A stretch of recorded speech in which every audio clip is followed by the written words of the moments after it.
सच्चाई सच छुपने नहीं देंगे। ये आप दिखाएं। आदाब, नमस्कार। देश की सच्चाई में आपका स्वागत है। किसान आंदोलन के आज 47वें या 48वें दिन हो चुके हैं। अलग अलग तरह की झांकियाँ, अलग अलग तरह के दृश्य आपने किसान आंदोलन में देखे हैं। आपने सैलून देखा, मसाज पार्लर देखा, आपने कई तरह के ये देखे। शूज़ पॉलिश भी यहाँ हो रहे हैं। आप ये देखें, ज़रा वहाँ से दिखाएं। और ये सारे बुज़ुर्ग हैं सेवा के नाम पर। ये एक तरह से मैंने सिर्फ सेवा भाव से यहाँ बैठे हैं और केवल उद्देश्य ये है कि किसान आंदोलन में जो लोग बैठे हैं वो कहीं जा तो सकते नहीं, वो आंदोलन में आए और घर से सीधे आ जाते हैं, तो उनके पास वो सारे इंतज़ामात नहीं होते हैं।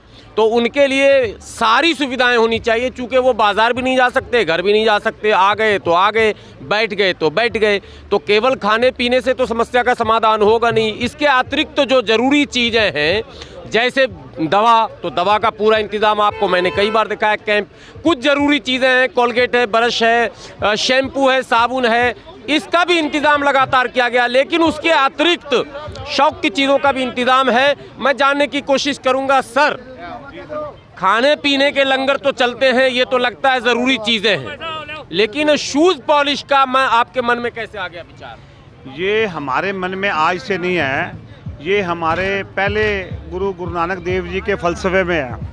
जैसे कि लंगर की प्रथा चली थी गुरु नानक साहब के टाइम पर, ऐसे ही ये सेवा हमारी जो है अलग अलग विभिन्न गुरुद्वारों में आगे चलती है।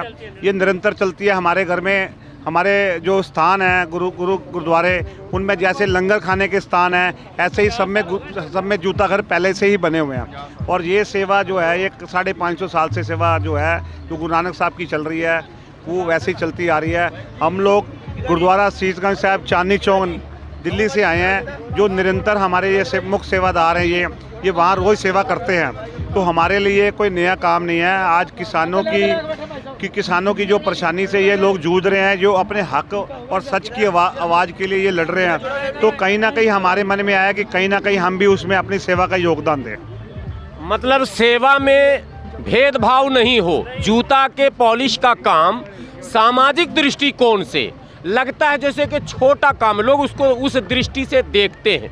यानी इस कार्य के करने का उद्देश्य आपका यह है कि काम कोई छोटा बड़ा नहीं होता, सेवा तो सेवा होता। यही उद्देश्य मैं समझता हूँ। आप बिल्कुल ठीक फरमा रहे हैं। हमारा यही उद्देश्य है। हमारे जो धर्म है उसमें यही सिखाया गया है कि हम लोगों ने जब ये सेवा करनी है तो किसी किस्म की धर्म, जाति, नीच, ऊंच, अमीर, गरीब, इसका कोई लेना देना नहीं है।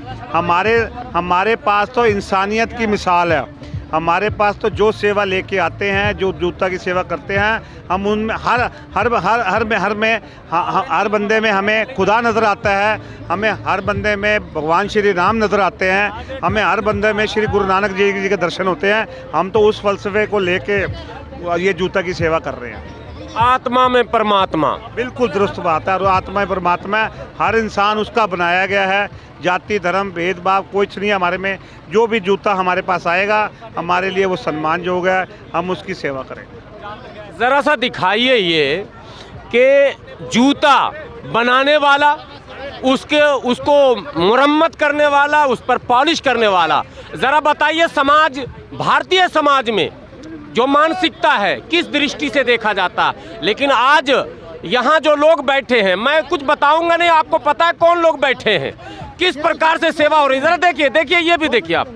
उन्हें पकड़ कर उनके जूते को लिया जा रहा है ससम्मान, और उसे चमकाकर वापस उनके पाँव में पहनाया जा रहा है।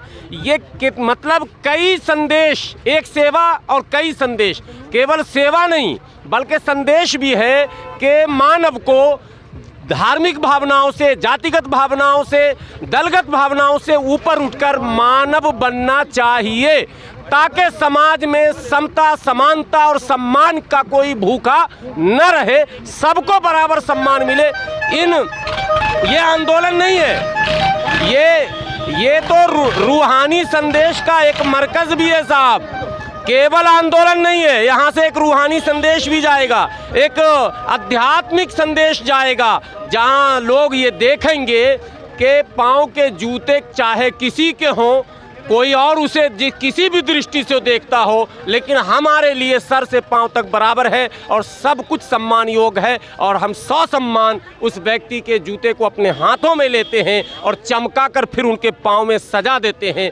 यह मानवता का जीता जागता उदाहरण। एक बार कैमरामैन से मैं कहूँगा एक बार दिखाएं। और मैं एक बात और कहूँगा, मैं भी गरीब हूँ, ज़रा मुझे भी दिखाइए। मैं अपने जूते को भी अब उतारता हूँ और अब मैं सोचता हूँ कि जब सेवा है तो हम लोग भी इसका फ़ायदा लाभ भी लें, एक तरफ न्यूज़ भी चले, समाज देखे किस तरह के समाज के निर्माण की ये कोशिश हो रही है। केवल किसानों के अधिकार की बात नहीं है, बल्कि मानव अधिकार की बात भी हो रही है और मानवता को सर्वोपरि दिखाने के उद्देश्य से ये सेवा, और ये सेवा दिखावा नहीं है, लगातार ये सेवाएं क्या कहते हैं, आप जाएंगे जब गुरुद्वारे पर तो वहाँ भी इस प्रकार से आपकी सेवाएं करते हुए ये सारे लोग मिलेंगे। केवल लंगर के लिए प्रसिद्धि नहीं है, बल्कि तमाम प्रकार की सेवाएं प्रदान की जाती हैं। मैं जब बंगला साहब गया था, वहाँ मैंने देखा एक बहुत बड़ा मेडिकल का इंतज़ाम है। कंपनी रेट से भी कम रेट पर वो दवा गरीबों को सीधा दिया जाता है। इस प्रकार से कई क्षेत्रों में जो सेवाएं की जा रही हैं, सराहना होनी चाहिए, उनकी सराहना होनी चाहिए और अनुकरण और अनुसरण करना चाहिए, समाज को अपनाना चाहिए। ये रविश अगर आम हो जाएगा तो हमारे यहाँ कोई छोटा और कोई बड़ा नहीं होगा। ये एक संदेश है। पल पल की रिपोर्ट मैं आपको दिखाता रहूँगा। आपसे विनती है कि आप वीडियो को ज़्यादा से ज़्यादा शेयर करें, लाइक करें, कमेंट करें, सब्सक्राइब करें। धन्यवाद।